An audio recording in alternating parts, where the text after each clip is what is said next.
Pumanaog sa sasakyan si Simon na dala-dala ang lampara ng kamatayan. Dahan-dahan itong binagtas ang silong na yuko ang ulo sa may hagdanan. Tumigil ito na waring nag-aalinlangan. Ngunit sandali lamang iyon sapagkat ang mag-aalahas ay taas ulong pumanhik sa bahay. Nalimot niya ang napakadukha niyang kasuotan, kaya pinigil siya ng gwardya sa pinto. Bumaba si Simon at sumakay sa karwahe. Sa eskolta, dali!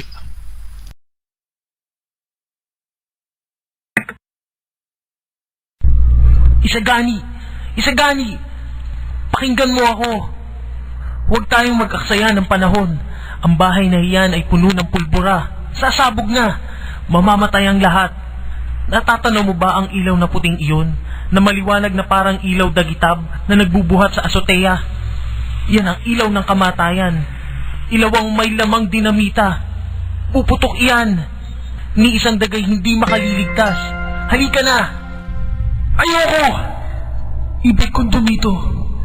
Ibig ko siyang makita sa huling sandali. Iba na siya bukas. Kung gayoy, matupad na ang itinadhana. Samantala, sa hapagkainan ng mga Diyos-Diyosan ay isang kalatas na may titik na tintang pula ang nagpalipat-lipat sa mga kamay ng mga panauhin. Juan Crisostomo Ibarra? Sino siya? Isang napakasamang biro. Ilagda ang pangalan ng isang pilibusterong mahigit ng 10 taong namamatay. Filibusterilyo! Isang birong maaaring magbunga ng aguluhan. May mga babae pa naman. Padre Salvi, nakikilala ba ninyo ang pirma ng inyong kaibigan? Anong nangyayari sa inyo? Iyan ang kanyang pirma. Iyan ang tunay na sulat ni Ibarra.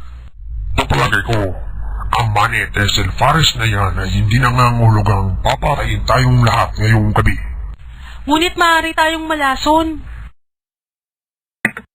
Samantala, unti-unti nang lumalamlam ang liwanag ng lampara. Mamamatay na, Padre Irene. Ipakitaas ninyo ang mitsa. Noon na may mabilis na tila lintik na pumasok ang isang anino. Sa gitna ng pagkabigla ng lahat ay sinunggaban ng lampara, tumakbo sa azotea at inihagis ito sa ilog. Naganap ang lahat sa isang kisap mata lamang. Higit pang naging mabilis ang anino sa kanyang pag-igpaw sa mga pader at pagtalon sa ilog. Ang lagapak ng katawan sa tubig ay lumikha ng ingay na narinig sa azotea.